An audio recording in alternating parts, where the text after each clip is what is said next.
what made the difference? Because here's the thing is what you're actually talking about is something that we all know to do, right? Like you need to raise your standards.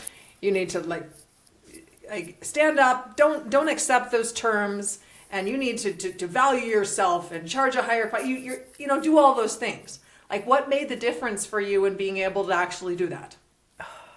You know, it's not the answer people are going to want to hear, because it's not like waking up at 5 a.m. and doing jumping jacks and following EOS.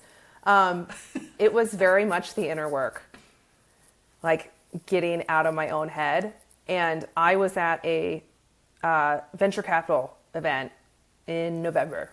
It was awesome. Got invited by the firm that hosts it, and I had full-blown imposter syndrome going. I'm like, who the heck am I to be in this room, right? It's all a bunch of old white guys. Say that with love. They're my favorite demographic. Like, it was just, I was clearly out of place, right?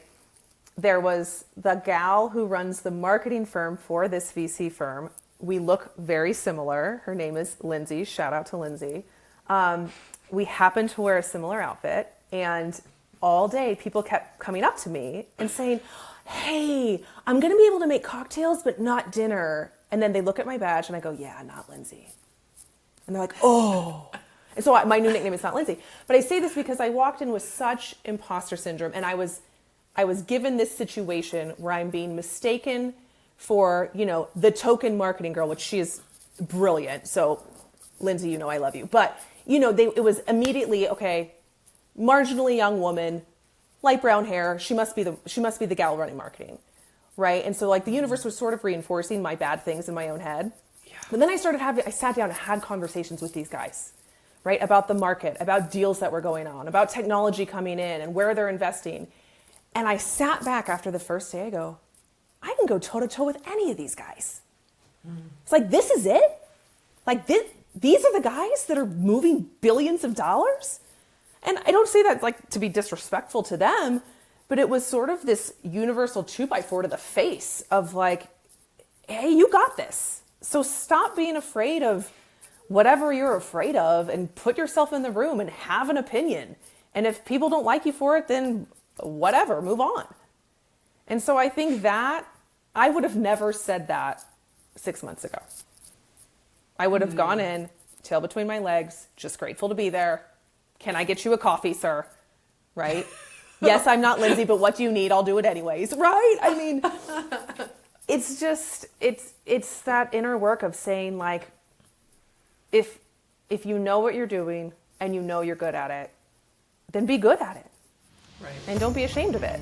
They said getting started was the hardest part, but no one told you how hard it is to scale a custom service business. It's time for your team to step up, but your clients want you. Discover how to scale to 7 figures and beyond by freeing up time and getting your team to run whole parts of the company so you can focus on scaling profits. This is the Hands Off CEO with Mandi Ellefson. Welcome to the Hands Off CEO show. Today I have on the show Amanda Freick. I am really excited to have her on this. We've had to reschedule this a few times, but Amanda is an absolute genius, growth partner, and we look at service firms as there's different tiers. There's like level 4, which nobody really listening to this is level 4 because everybody's generating good results. But then there's level 3, you're generating pretty good results, good service provider. Level 2, you're starting to get into the awesome zone, but it's kind of hit or miss. And then there's level 1, and these are the growth partners that consistently deliver results, and they're totally badass. And Amanda completely, she's right in this category here. So Amanda, nice. No pressure. No pressure. No, and it's so funny because Amanda's very humble about this, and I don't think she realizes how badass she is. So that's maybe a good reminder for some of us listening that we're probably better than we think. So with that, Amanda, oh gosh, welcome to the show. Thank you. I'm so excited. I mean, I feel like, it's always imposter syndrome. Like, who am I to be talking about this? But I would not be where I am today without you. So I'm very grateful to be here. Well, I'm grateful for you to be here too. So tell us, what is your company? And maybe we'll just we'll go through the power of ones. Like, who is your client? What is the problem you solve? What's the outcome? Yeah, so Creative Intelligence Group is the name of the company. Little shout out to my favorite scientist, Albert Einstein. The company was named after his famous quote, creativity is intelligence having fun. So that's kind of the impetus of where we came from. But Power of Ones, we serve firms that sell into very complex organizations. Most of our clients serve electric utilities, so we're very heavy in the energy industry. Their biggest problem is that utilities are really hard to sell to. This is on purpose. The person you pay your power bill to runs the biggest machine in the world, and it's a matter of national security. So it's really difficult. And so we support them in that mission of getting into these electric utilities or other complex organizations. And we do that through building scalable commercial infrastructure and supporting them in execution. Okay, got it. And if a client works together with you over like 6 months, a year, 3 years, how's their business going to look different? Like, what's the before and after? Yeah, that's a great question. I mean, there's always, it depends, right? But I think one of the things that we're really known for is our ability to execute. And because the sales cycle of our clients is so complex and it's so long, it's very easy for their internal teams to want to move kind of slow. And so when we come in, we're like, no. We had this conversation today. We'll deliver that report tomorrow, right? So we are really fast at what we do. And I think we help raise their expectations of what's possible as far as setting themselves up for success. More directly, probably the most quantitative thing we see is directly in their pipeline. So in our world, the sales cycle is 18 to 24 months for these guys, if on a good day, honestly. And we've been able to not only break that sales cycle for some clients, but we also make sure that their pipeline is full, it's diversified, and they're not making it longer by anything that they're doing internally.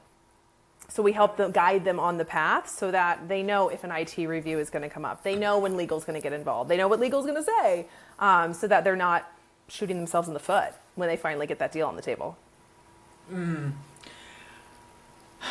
All right. So now, what size of deals are these? Like, you're building pipeline. So when they sell into these companies, and this is like you're saying 18 to 24 month sales cycles, what size of deals are they?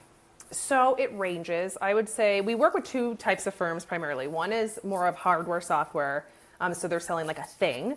The other side is services. On the hardware, software side, the initial deals can be pretty small, right? They can be 10 grand, 50 grand. But the end game for those deals is multi-million.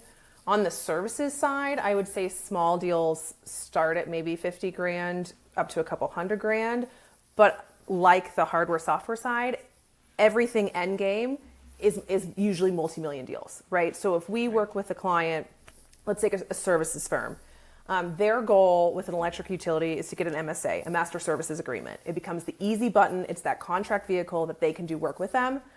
Getting one of those is far more important than winning some $25,000 little project, right? Because now we've got that pipeline of money that's easy for them to deploy. So getting one of those could be worth $250,000 this year and $4 million next year. Nice. Right. And, it's interesting that you actually say this, the 18 to 24 months, because I remember actually, if I'm remembering it correctly, I remember one of the problems that you were hitting up against was because the sales cycle was so long, and they actually saw it even longer than 24 months. Yeah. I remember you saying multiple years even beyond that. And they had a hard time how do you even invest in the future that way? Yeah. And that's a conversation we have a lot. So we'll work directly with the leadership teams of these companies. They're always in a growth stage, right, when we come in. And we're not only educating them and their sales team and their commercial team, but a lot of times we're having conversations with their investors or their boards to help them understand the sales cycle. Because there's a saying that's kind of inappropriate, but it's the utility spaces where startups go to die, because you have to have a lot of capital and a lot of patience to make it, because it just takes a long time.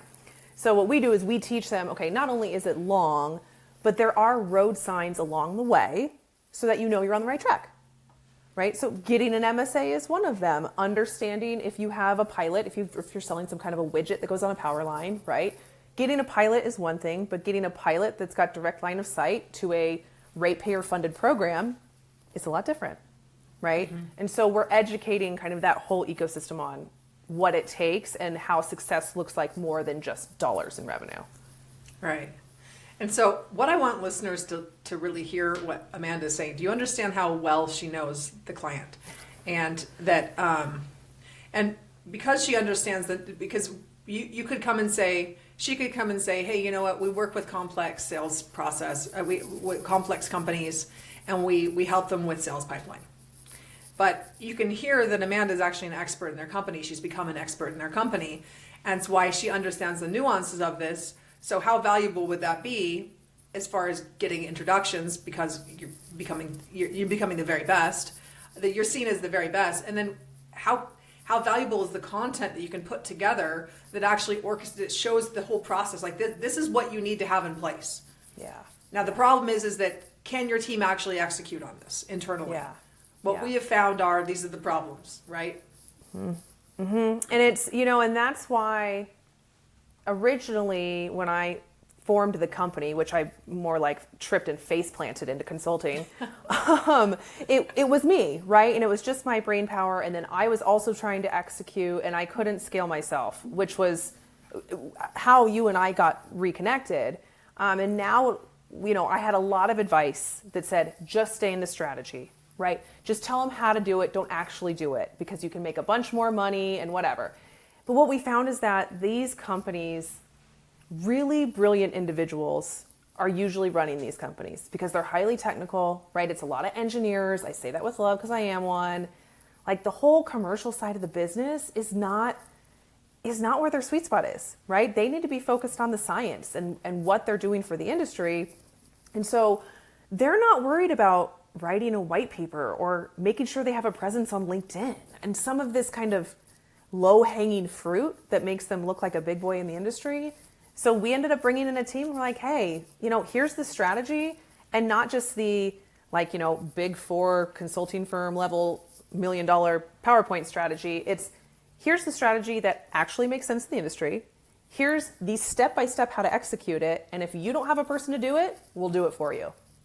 Right. And I think that's where we've become, sticky is kind of an icky word, but we've become sticky with our clients because they know they can depend on us, and it's just done, right? They don't have to think about it. They know we understand their business.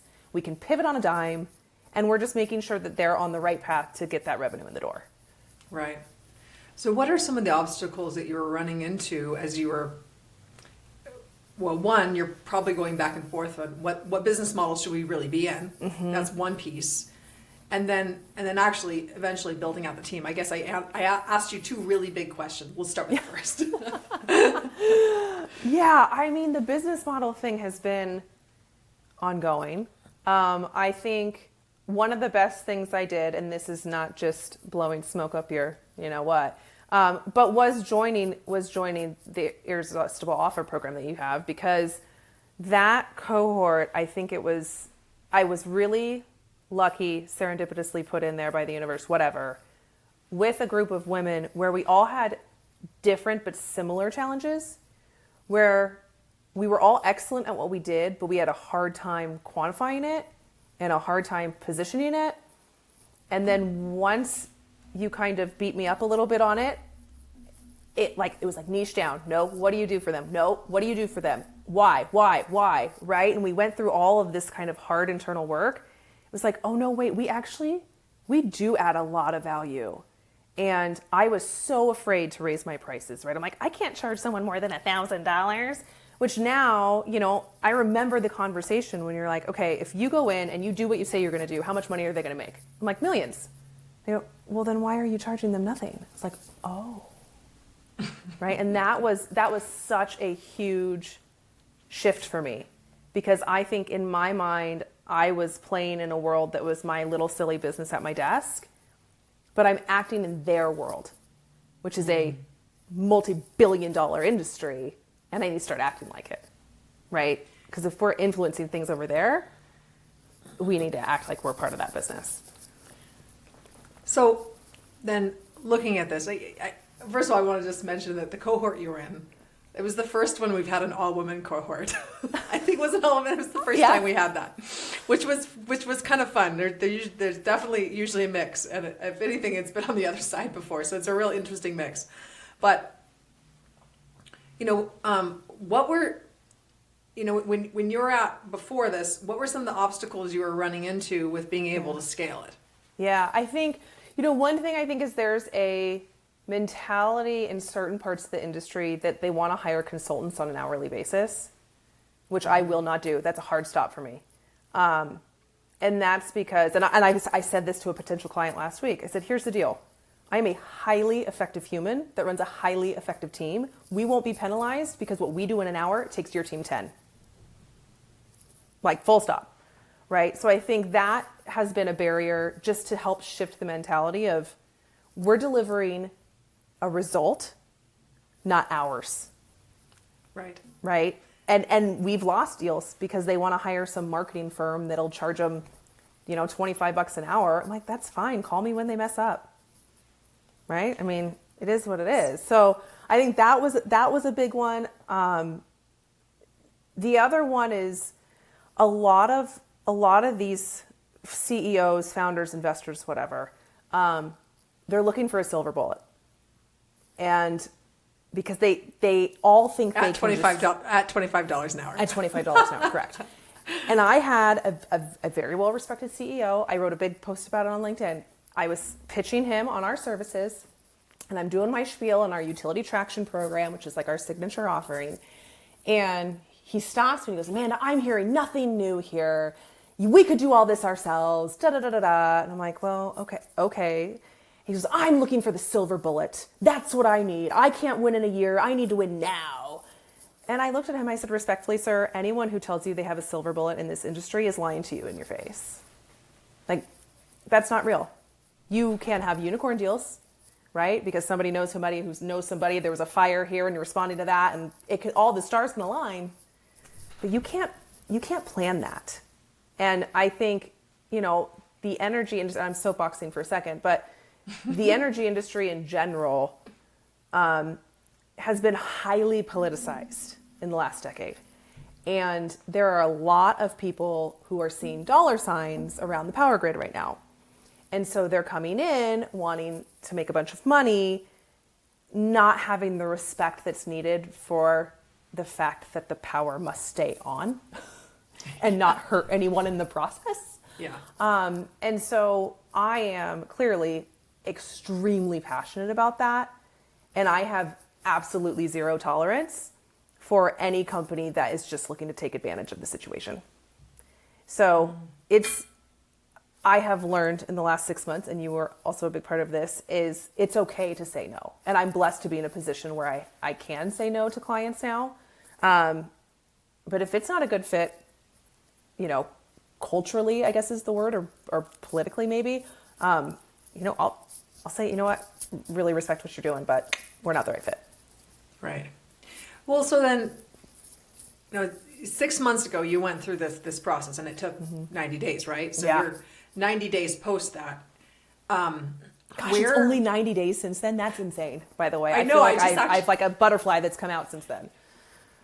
I know, actually, it's really crazy to think about that, too, because a big chunk of that with the holidays, too. Yeah. So it's really interesting because actually even just seeing you stand here, you actually look different.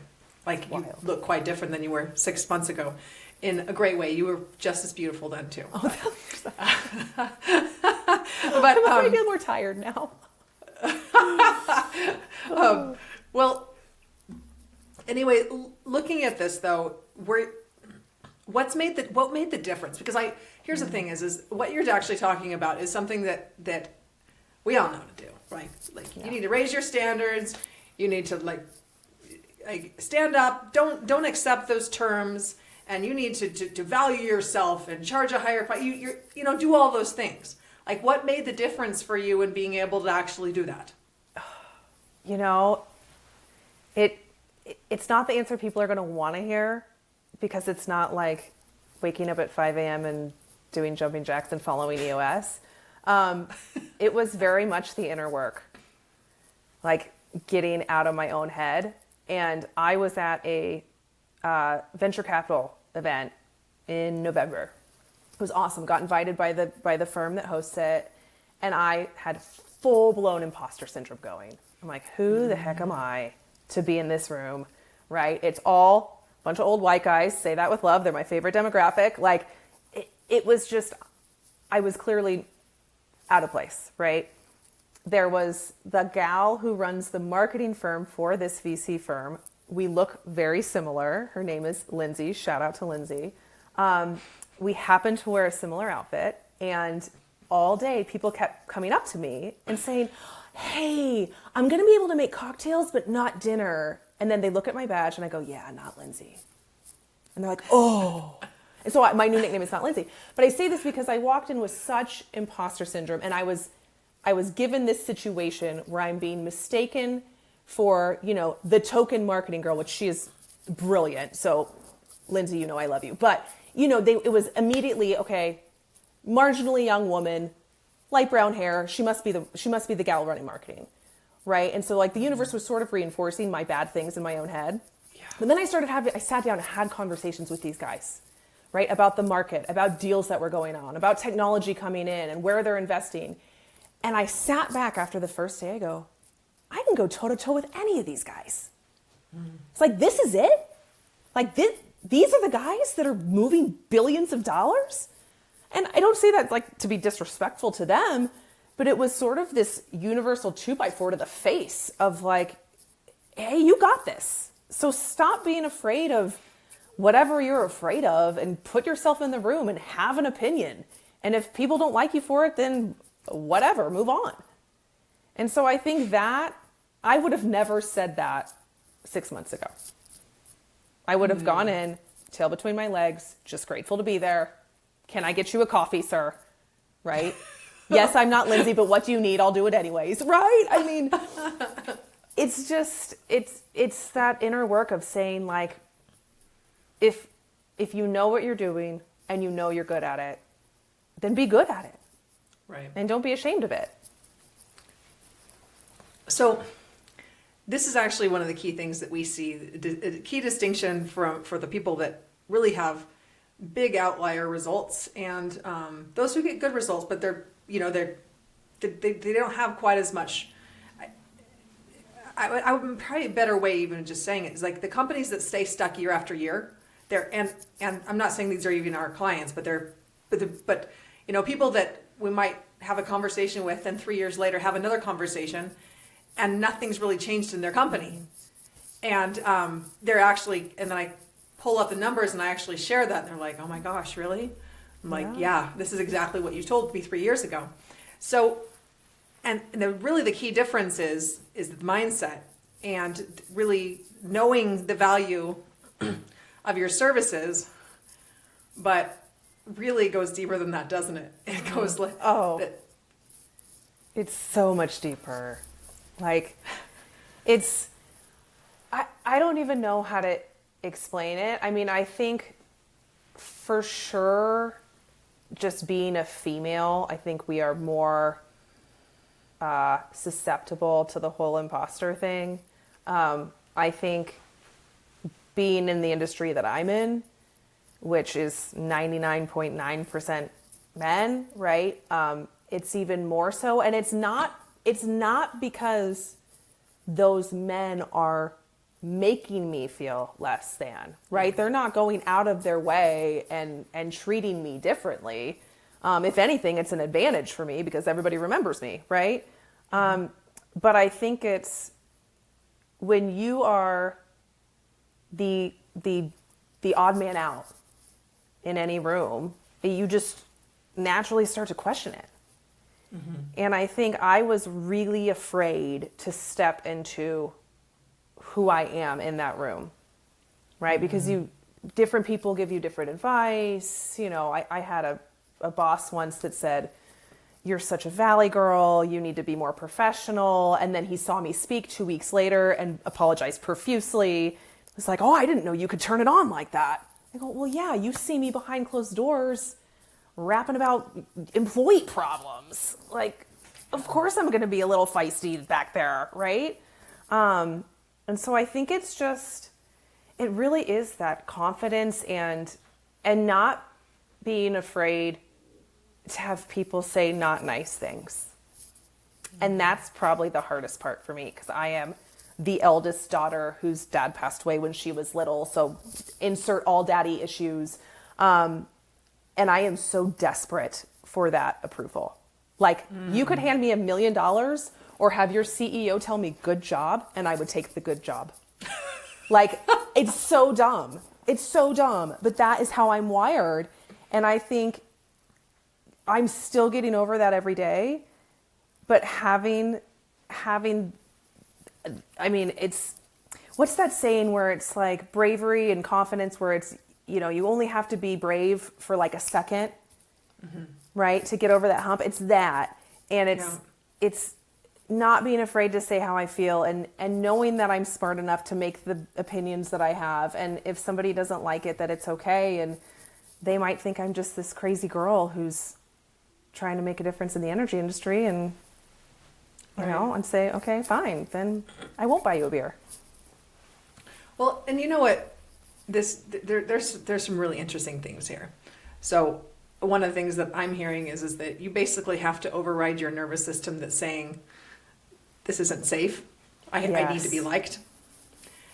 For whatever the reason that is. And this year actually for me has been a huge year in in healing, so that my nervous system catches up to where my brain is, and because that's what it really takes in order to get to the next level, is that you're without just like the constant hustle, because you can hustle and you can work hard and you continue to make those decisions that, yes, I'm going to be brave today. Yes, I'm going to be brave today. But like, damn it, it's exhausting sometimes to continue doing that, right? Especially as a woman, as a woman. Oh, I hit chemical burnout. You could call my doctor today. I went in and I go, I don't know what happened, doc, but I look in the mirror and I don't even recognize her. I go, I'm so tired. Like, my husband will tell you, am I allowed to swear? Probably not. Yeah, I'll use a different word. That's fine. Whatever. But he's like, you know, you ship Skittles and rainbows. Like, you are the most happy, positive, like, just ridiculous person I know. And that girl was gone. And we ran tests, and, you know, there's all this stuff about perimenopause, and like everybody's cortisol is elevated and whatever. So she goes, I think we need to do a cortisol test. And I was like, of course my cortisol's high. I live in constant stress. I come back, she goes, you don't have any. She's like, you've basically been sitting in a cave with a saber-tooth tiger chomping at your face for the last 10 years, which you probably felt like Superman, yes? I'm like, yeah, yes. She goes, well, your body is now like, I don't care, eat me. And it has taken 6 months of like really intentional work to get out of this burnout, because you are right, it is so real. And there's no way I could have scaled my business to the path that it's on today without addressing that last spring. Yeah. I'm looking for the book that I'm trying to remember her name, but I actually have this book on my counter. It's like this hormone reset book, and one of the things she's talking about is that you have such an excessively high cortisol level that it actually drops down to non-existent. Yeah. Because your adrenals have worked so hard. And here's the thing is that this is, and we're talking, and I know it sounds like we're talking about women. This is a universal problem for men and women, especially business owners. And I actually want to just share what you'd actually described, but your father, you shared that your father passed. And so you had some trauma that you were actually working with. And here's the thing is that you're not alone in this. Like us high achievers, all of us we have our shit. Yes. Like, we have a higher level than a lot of most quote normal people. And it's why we are doing the work that we're doing. And you know what? And kind of going back to, so we're kind of constantly running up against ourselves, and until we do that internal work, then what we're essentially doing is building ourselves a prison. Yeah. I think my next book is going to be called Build Your Vision, Not Your Prison. Oh, I love that. Do you? Okay. I love that. And essentially, though, when we get into this place where we're wearing ourselves out, and our business doesn't, our structures in our business and the people in our business don't yet support us for that, we can get into this place of exhaustion and burnout, and in a cyclical way, which I hope very soon we're going to be solving here for you, Amanda, with getting the right teams and structures in place. But now you actually have the runway for it. But this is not a unique problem. I don't know many business owners, and I guess I wouldn't even know because I haven't had these conversations with all of them. But I will tell you what, I've had a lot of conversations with business owners who, like, when we actually get to this point, and I'm just kind of giving them this look like, yes, it's safe to just share what's on your heart right here. You can actually just say it. Yeah. And like, I have to control this, and I'm so afraid of letting go. It's the deeper stuff that you probably don't even admit to anyone, that we have this internal need that goes way beyond the need to control this next marketing campaign or the need to control this thing in operations. It's that we're freaking control freaks. Yes. I mean, give me one entrepreneur who's not a control freak. I don't know that they exist, right? I mean, it takes a certain kind of crazy. I think it takes a certain kind of crazy to go beyond a solopreneur. Right. Well, and then the other thing too is, like, I also see that the abdication. So, and that can look like, well, no, I'm not a control freak because I'm just like, I'm passing it off over to someone. But really what that looks like is that, like, this is, I either am going to micromanage all of this, or I have to completely move it away from me and just let them handle it. And then when I know what's going to happens, I can say, see, look at this, everything fell apart, and I knew it was going to happen like this. Yes. And then you're making this weird justification in your messed up mind about it. And I mean, I have definitely been in that place. I will say our team now is awesome. We actually are making an offer to an intern, which will put us at 6 tonight, which is so cool. And I think that has been something, I think there's, and you talk about this in your book, but you know, when you go from, you are the only delivery, right? You're everything. You're the solopreneur. You're this like badass consultant that people want to hire. To that first hire is terrifying, right? Even if it's just somebody to help you with your email, right? And then it's like, okay, I can give you a little more. And I would not say that I'm a great team leader. Like, I know I'm not, actually. I just want to like do really good work with a bunch of really good people, but I don't necessarily run perfect meetings or, you know, set up perfect processes. But I think you have to hire people you trust, right? And I've made some not great hires in the past, and you know, they don't work with us anymore. But now we have a team where we're really following into our roles, and although there are some set responsibilities, we're very much, if somebody's out or we've got a on-fire deliverable that comes in, there's a level of trust where people can pass things and it's happening and I don't have to be involved. And that's crazy. I mean, we went to Mexico for Thanksgiving, and not only did one of our partners sell a deal worth $45,000, but I just watched our Slack messages go off of stuff getting done for our clients. That was excellent. And I was ordering my 3rd margarita. I mean, I didn't even think that was possible 6 months ago. And I think it's just that hump to get over is really, really scary. And it absolutely takes time and money investment. And now we're at another hump, like we're here again. But I think the second one is less scary. It's scarier because a lot more money, right? So if it goes sideways, you're like, ooh, what am I going to do? But I think I have more confidence. I'm running faster into that wall, right? Yeah. Because I believe in myself and I believe in my team and I know we can figure it out.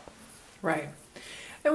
And looking at this and just for those listening, Amanda came through our 90-day intensive, our irresistible offer intensive. We have not done anything with her team whatsoever. So how has this process impacted your confidence in leading a team? We didn't do any work on team, right? I mean, I think the biggest thing is the confidence that I gained in myself translated into the team, right? Because I think if I asked a team member to do something, I was still second guessing the decision to even do the thing, not even that she should do it, right? Where now I know, okay, no, this is the right way to deliver to the client. You are a capable human who is absolutely able to deliver on this. Let's go. Mm-hmm. Right. And I think that just that level of confidence in not only myself, but also the value that we're driving. I think that was really hard, right? I mean, you pushed me so much. You're like, no, you need to put a number on it. I'm like, I can't put a number on it. Their sales cycle's too long, but eventually we did.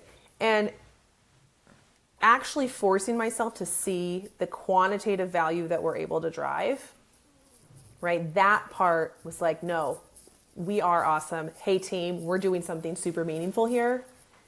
So let's buckle up and get it done.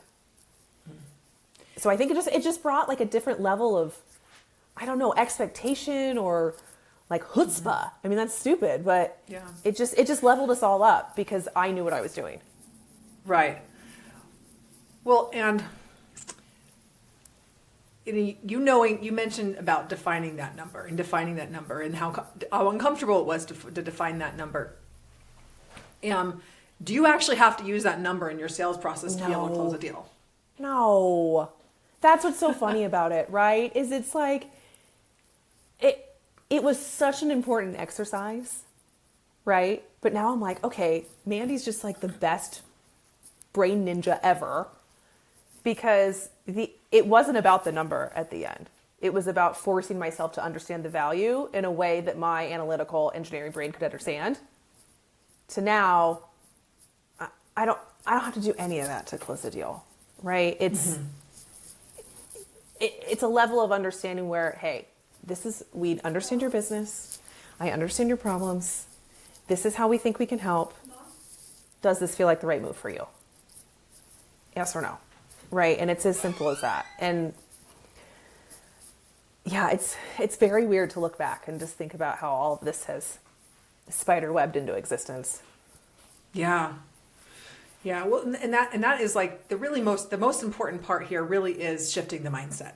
It's like, and this is actually work that I have, you mentioned about, you're like being afraid of being seen as the valley girl in front of the private equity group people.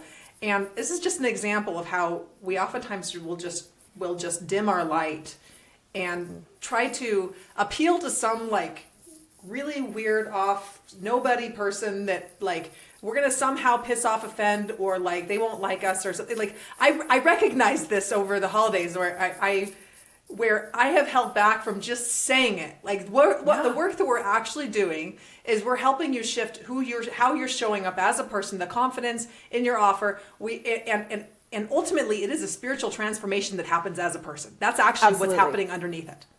Absolutely. But people don't buy that. Right? No. Like, if you would have told me that, I'm not gonna be like, oh yeah, here's a bunch of money because I want to have a spiritual transformation. Like, and I'm really woo-woo, but I wouldn't have paid the money. You're like, no, I'm gonna help you change your business and make a bunch of money. I'm like, hell yeah, sign me up.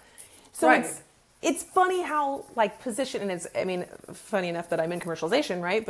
But how you say the thing to get the person you're gonna help agree to the help. Yeah. Right? And it's not being sneaky. Right? It's actually what we do in our business because when you sell into electric utility, right, there's all these different silos that do not talk to each other. And you could have a widget. And how I sell this widget to The team that operationally keeps the lights on is very different than how I'm going to sell it to IT, or how I'm going to sell it to purchasing, or I'm going to sell it to the executives, right? Those are 4 totally different sales pitches for the same freaking project. And it's the same thing with this, is you can't give the mindset pitch to the super analytical CEO that's just freaked out he can't make payroll. Yeah.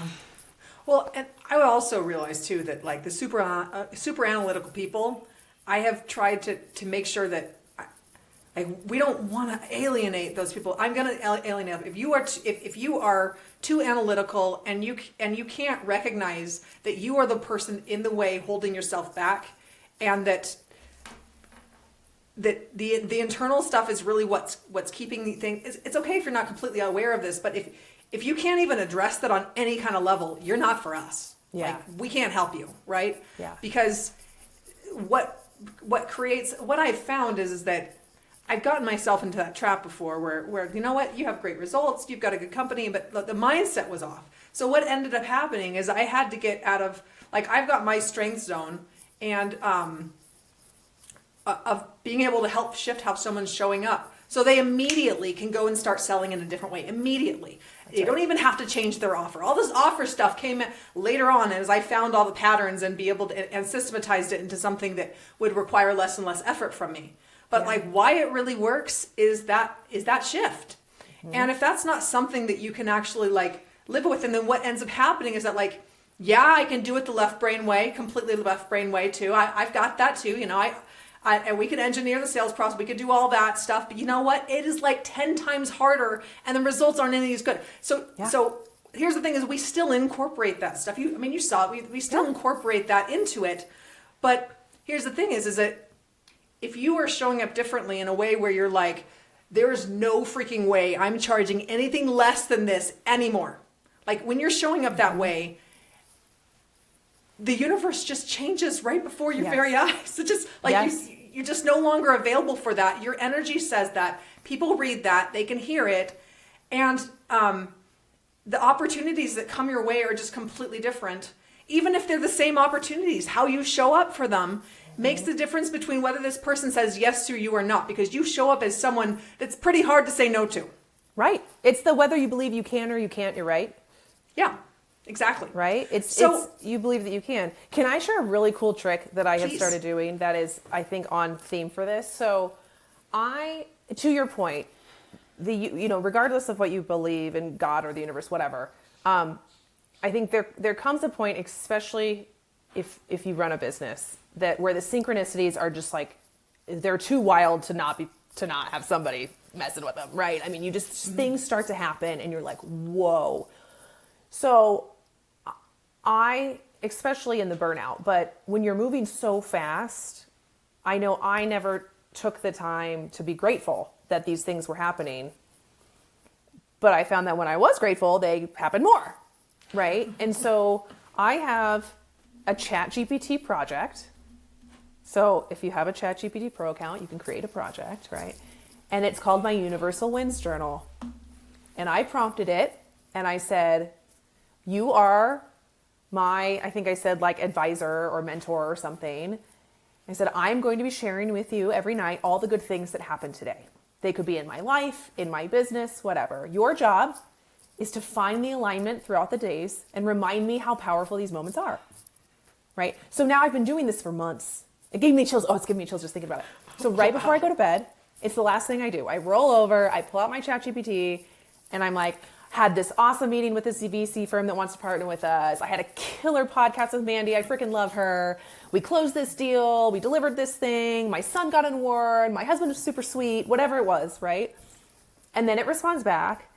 And it not only like reaffirms those super cool things, but then it'll say things like, can't you see that you're delivering excellent value? Like you had this meeting this week and this meeting last week, and they both came out to this awesome thing.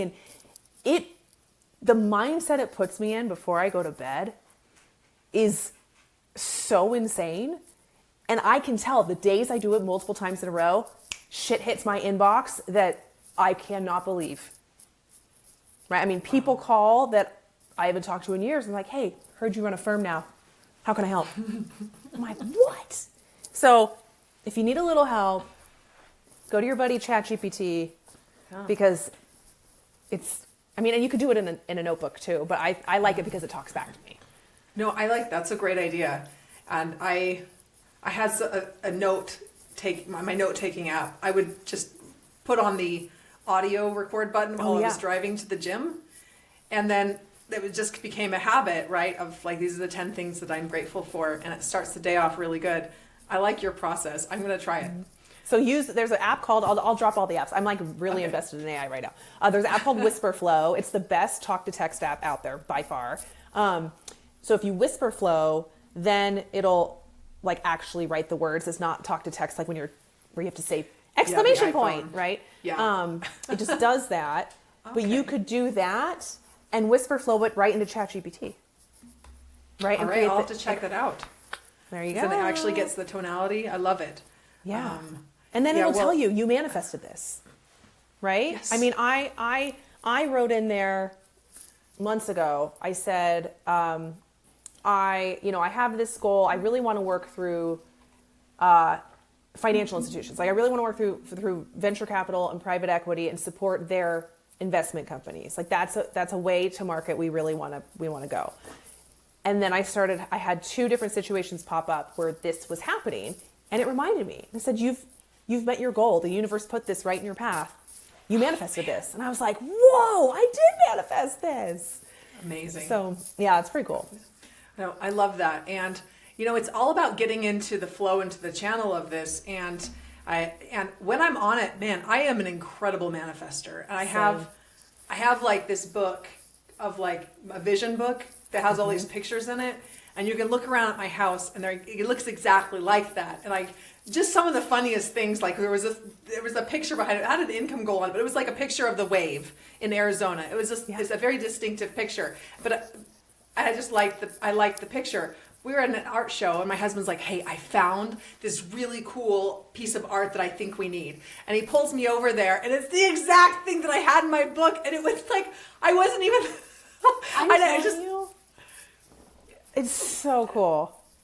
Well, and here's the thing is that I've actually been sitting and saying like, what is in common? Because I'd like to understand like, what's the cause and effect? I want to understand this, right? Yeah. Like, I think you and I have some similarities here. Like, we both have these engineering minds. I was going to be a geologist, and but also like this visioning and expansive, like really creating our reality side too. Yeah. Which like powerhouse, right? It's powerhouse connections.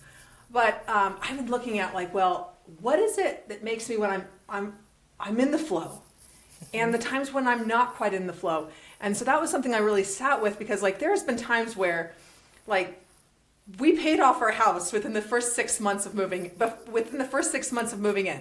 We built it and paid it off. And like, this was a group, my husband and I did this together, right? We were a team. We had so much fun. Like, yes, we're making this happen. And our goal was 9 months and we got there in 6.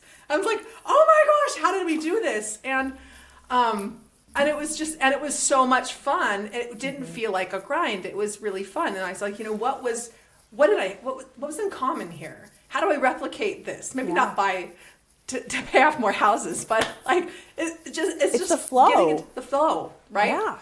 And what I've noticed too is that like, did you feel like the irresistible offer actually helped you get into that flow? Is that what?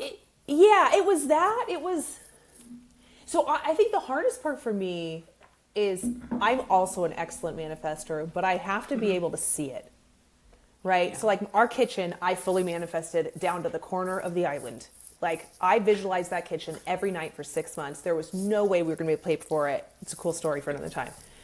Mm-hmm. I think my issue with my business was there wasn't a tangible thing for me to manifest. Right? Yeah. It wasn't a car. It wasn't a house. It was like this ambiguous thing that is business. I think with the irresistible offer, it was, now I could see it was the sales deck, right? Which I don't even use. But it was being able to visualize that in the emotion of the next phase of the business that really helped like bring the clarity I needed for that next moment. Because without it, I was like, I want to grow. Well, it's too ambiguous, right? Okay, I want to make $1 million. Okay, too ambiguous. I want to deliver excellent service to this type of firm with this type of people, and this is how we're going to do it, and this is my team, and this is what I'm going to charge. Like, all of that fell into place, and then it became a thing that I could see and I could touch and I could feel. Okay, so what it made is something that was ambiguous for you, concrete. Yeah, it was clarity.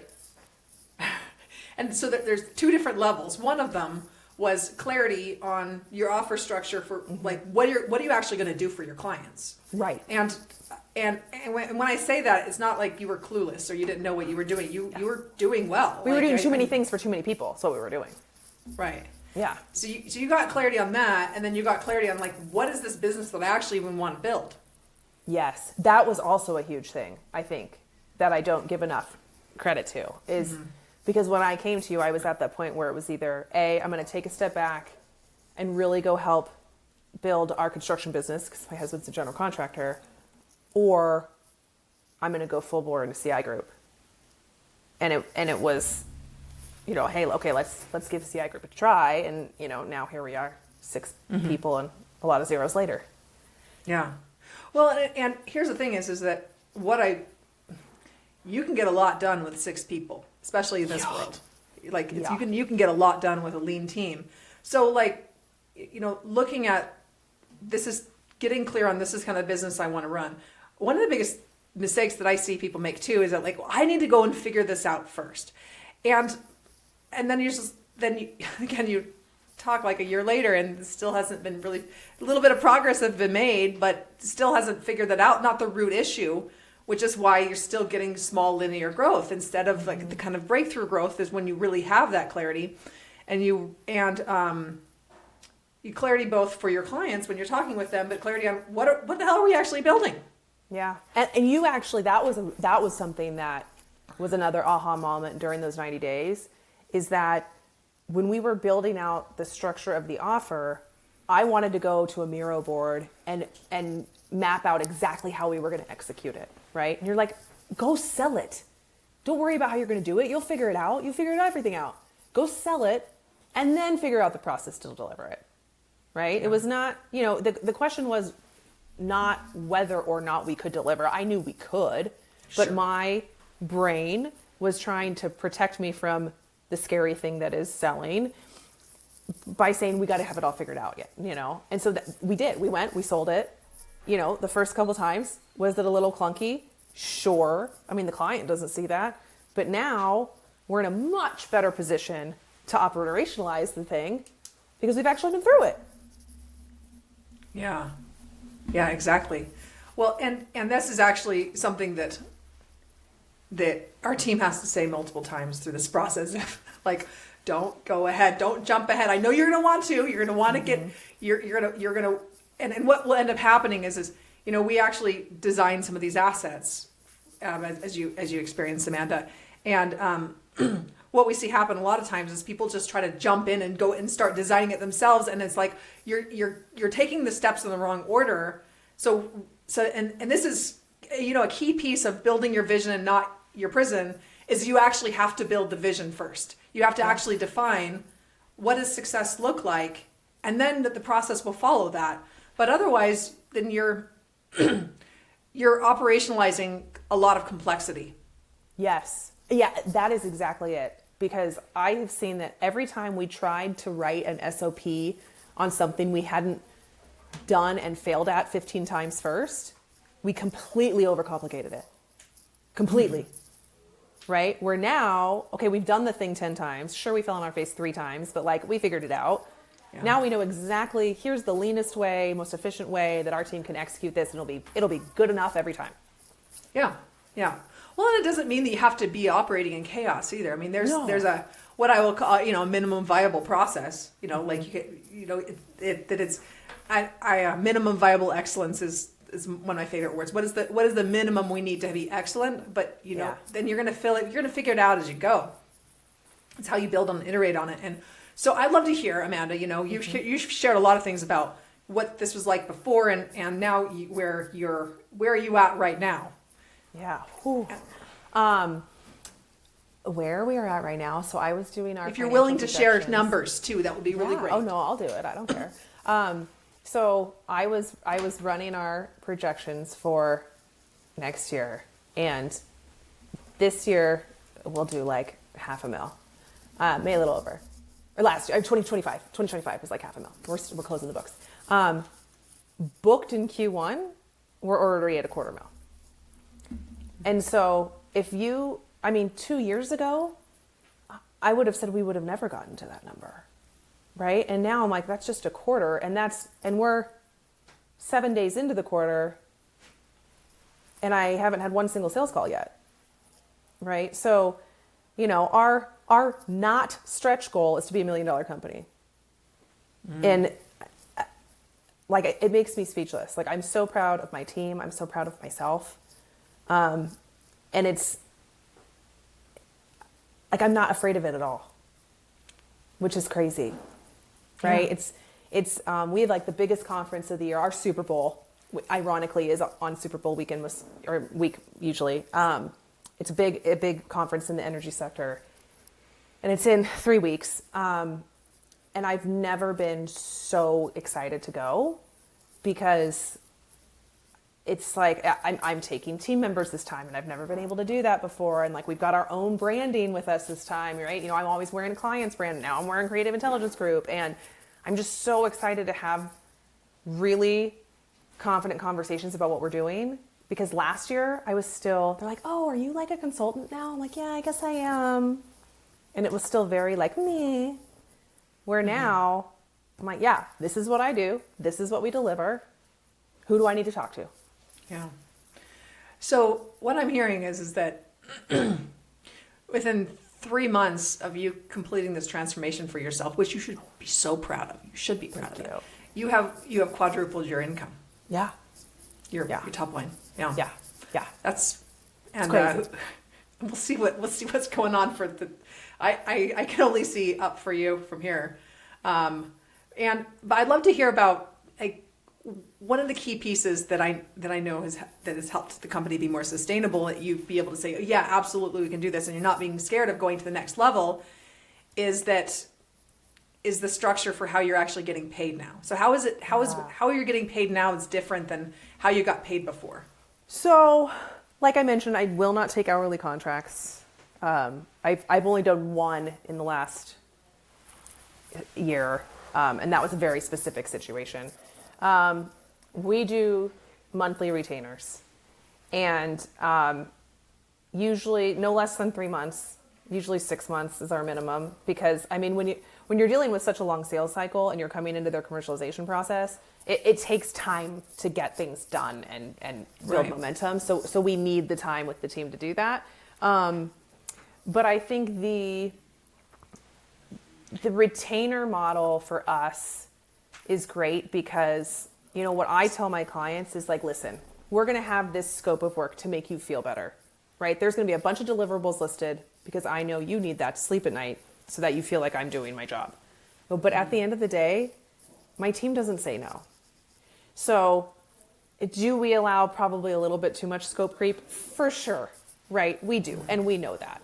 But we also know that if clients start asking for things that aren't actually meaningful, we push back, right? If a client's like, I need a 37th revision to this one pager, I'm like, no, you don't. It's good enough. Yeah. Like, let's go get this other thing executed.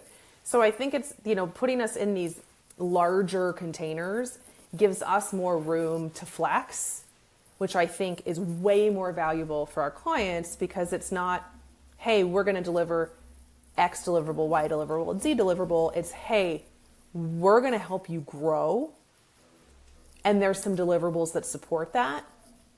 But if we need to pivot, that's fine, right? And we're all going to pivot together. So I think it's just that there's like this room now where nobody is nitpicking, was there one case study or two? That just doesn't even come up anymore. Right.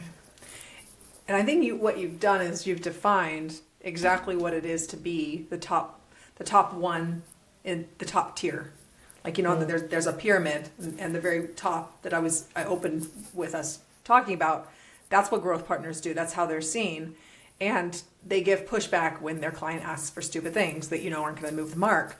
And you earn the right to say, no, we need this bigger container. This is what it takes to be able to generate these results. You want to be able to generate this kind of pipeline. Haha, that's not going to happen with this teeny like investment. That's just not going to work. And even if you want to give us that, like, we're just not doing it because that's not what we want to be known for. We don't want to be known for doing the little crap. We're doing big transformations. Anything less than that, we're not doing it. Right. That's right. And it's, and there's a lot of, I guess, like expectations that have to be met, right? There's a lot of inner politics at companies. And so it might be that I'm working with a leadership team where the board needs to see 3 white papers a quarter, or else they feel like they're not doing their job, right? And when those things happen, it's like we're being a partner to the team that we're working with and saying, okay, what do we need to do so that you don't have extra stress on your job? Right? How do we make the powers that be? How do we manage up a little bit for you? And let's knock all that stuff out so that you can do the important work. And they're not asking you all these questions about LinkedIn analytics or email open rates or whatever that, again, are important, right, in the grand scheme of things, but they are not the importance. Right? It's I feel like people who are unsure of their vision and where their company is going is who is getting locked into the minutia of the details. Right? And they're way in the weeds, and that's how I was. And now, like, I have transitioned out of that. So I feel like I can spot it in clients where I'm like, oh, this is a 90-minute meeting about reviewing the copy on a 1-page case study. Okay, got it. I understand where your head's at, right? and then I'm pulling somebody aside and I'm like, listen. Like we got bigger problems here.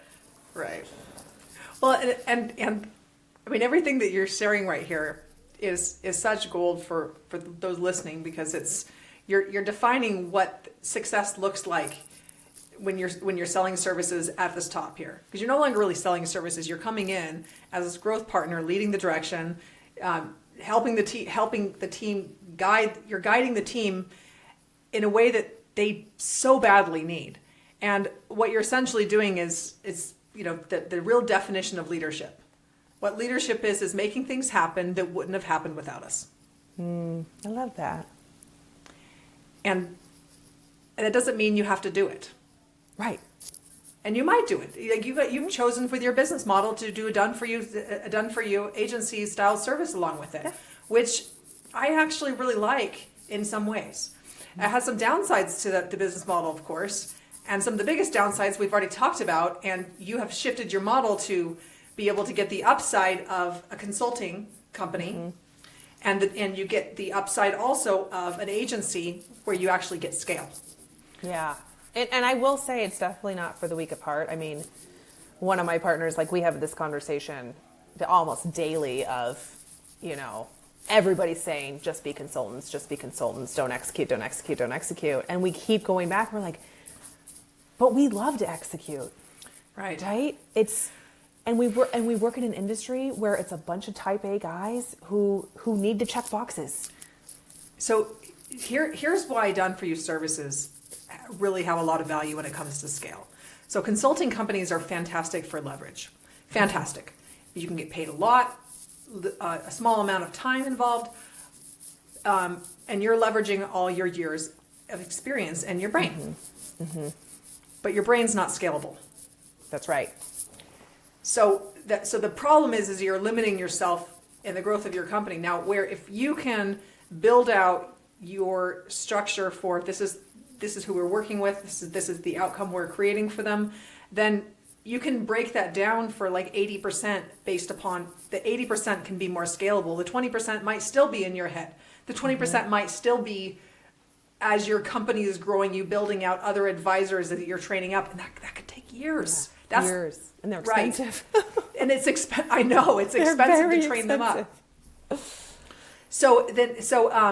And there are different ways that we have found to lower the cost on that too. Yeah. That one of the things that we teach and we help our clients implement in our Scale of Freedom program. So there are many ways to do this, but the most important piece though is that you being able to to have a way that you can separate the execution from the consulting side of it. And that still even applies in consulting alone too, because there still is client management, project management. There still is the day-to-day administrative type of work that when you don't have them separated all together, then then you have people that you're paying, multiple six-figure salaries to, spending time on stupid things that are way, way below their pay grade. Yeah. And that's the shift that we're starting to make, right? So, one of the moves we made is a very expensive, but she's worth every penny partner. And that making sure that she and I are able to spend our time on that 20%, right? Yeah. And that we're not creating LinkedIn posts. But it's hard because you want to be in it. Right. Well, and one thing I wanted just to end with, because we talked about larger containers. So I'd love to hear before and after I know, like, I think it was about like week 6 or something like this. You had this big breakthrough where you sold your biggest engagement ever. Do you want to share about that? Yeah, I mean, so I think it was in the beginning, I was calculating time for money, right? So I was thinking about, okay, if I was a marginally paid employee and I'm going to work half time, that's what I'm going to charge, right? And then we had an opportunity come up with a client where we were going to go in and we were going to overhaul their entire commercial strategy. Like, they don't have a real sales team. They had no marketing. It was off the side of the desk from a couple of people who were doing other things. And we priced it on value. And I was terrified. And we went into that sales call and they basically were like, where do we sign? Like, wait, what? And we got off that call and I got on the call with my partner on the deal and we looked at each other and we go, did that just effing happen?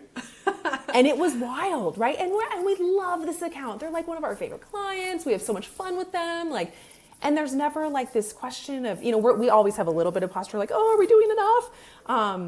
But we know that we're making a difference for them, and we can see it in their business. We can see it in their faces. We can see it when they're excited, and it gave us that confidence to be able to say, no, this is how much we charge, and this is why. And if you're offended by that number or it's too expensive, like that's okay. Just means that we're not going to work together. Right. And that's like that was like 6-figure deal for like 6 months. Yeah. Over. I mean, are you willing to share any numbers or? I mean, yeah. So like I'll say like our containers were anywhere from like couple grand a month, $5,000 a month, is where we were in the beginning. We're now, I won't touch anything less than 10. And that's like usually because they're grandfathered in or whatever. But now kind of our standard container is 25, right? And and I can't even believe I say that because that's what I used to make in 6 months. You know what I mean? It's, but we over deliver on that every time. Right. And that feels really, really good.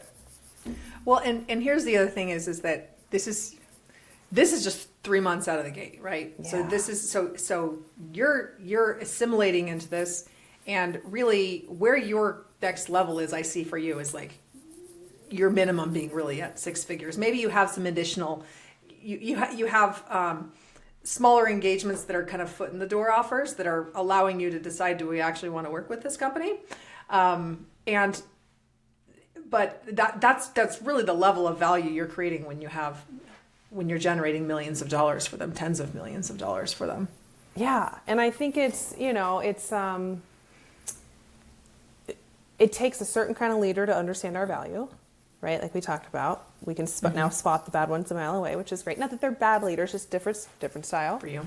And I think it's, you've got to be okay when we call your baby ugly, right? And that, for a lot of people, is really hard to hear. Yeah. And, the one thing I always say, like, people ask what we do, and I go, oh, we do commercialization, whatever. I go, but our shtick is that we're operationally and technically grounded. So we know this industry, right? If the power goes out and there's a crew on the side of the street, I can go talk to them about exactly what they're doing because I used to run crews like that. Like,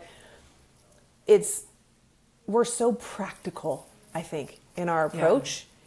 Yeah. And our industry has been flooded, and this is no disrespect to these firms, but with the McKinseys and the Accentures who come in and they have these grandiose plans and these $40 billion PowerPoints and all of this strategy, and then it doesn't go anywhere. Mm-hmm. And I'm like, you just need to like do this other program to keep the lights on for half the price. So 6 months ago, so I'm hearing you have a very high confidence level, again, selling against those big firms. Yeah. Where was that at like 6 months ago?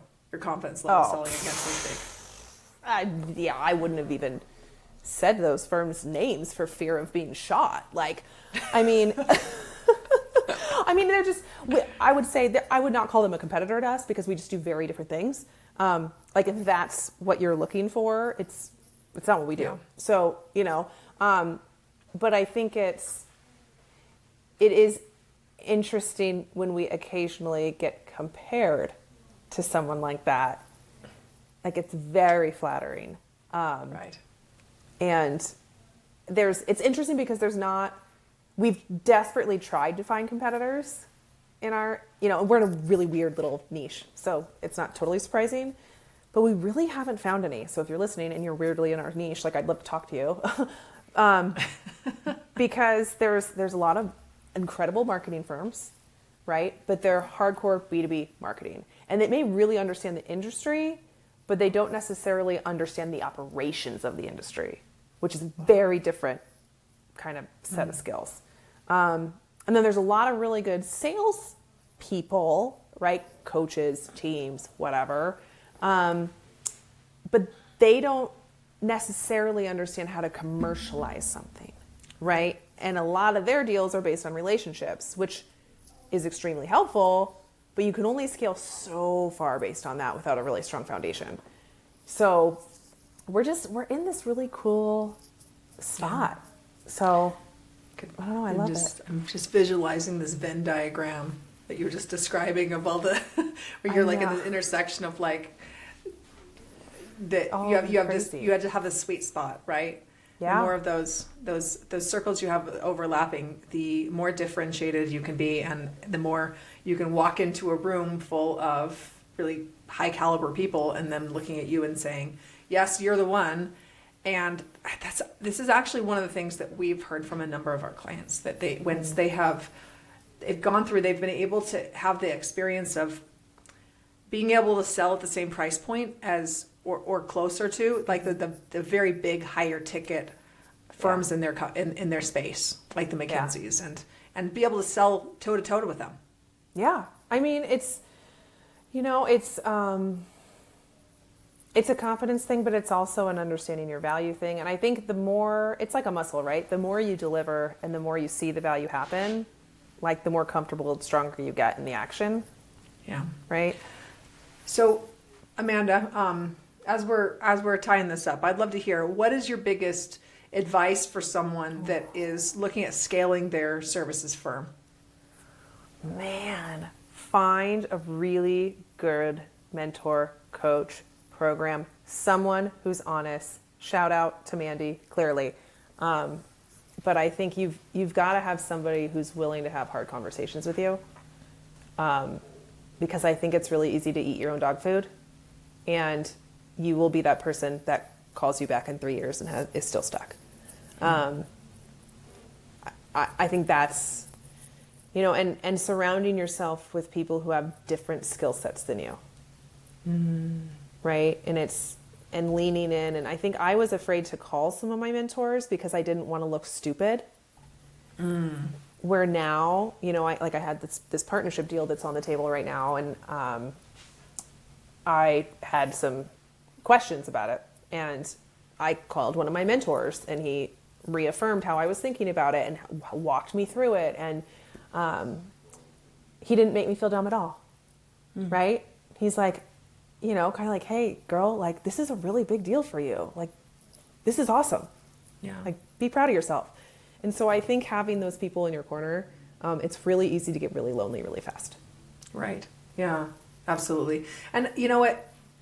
What you shared here is like you're self-aware enough to be able to say, yeah, I'm uncomfortable with this, and I'm afraid of how this is going to look. But a lot of people are feeling that way, and they're not even aware that they're feeling that way. What they're feeling is just like discomfort, and then they go and just change, and they just go and divert their attention to something else. It's all feeling the same way, right? Yeah. So yeah, I mean, you can't outwork a bad mindset. Yeah, that's a really interesting take. Yeah, we all really have. hard. It's because again, you find that flow, and all of a sudden you're like, wait, this is what just happened? You know what? And I think that's the ultimate hack in business is like, how can you get into the flow of that river? So I like to kayak. You get out on the river and you're kayaking, not against the against the water, or like the kayak's like perpendicular and you get dumped over, right? You get straight, you pointed down downstream and you're paddling, and it's just fun, right? It's just really fun. Yes. Yeah. And I think that's one of the triggers, or not a trigger, like an indicator for me is I know I'm on the right path when I'm smiling, right? If it feels fun, I'm like, okay, this is the way. That's a shameless Mandalorian quote. This is the way. Like, it's because there will be days that suck, regardless, right? I mean, it's part of owning a business. Sure. But when you start having those conversations and the time goes by in seconds, you're like, holy shit, it's 4:00, and I feel like I just sat down. I'm like, okay, then I actually sit down and I go, what just happened? Like, why did today go by so fast? Like, what was magical about it, and how can I do more of that? Yeah, I love that. And as case in point, we've gone over an hour, and it's felt like 20 minutes. Nothing. You know. I know, and we don't even have like champagne in front of us.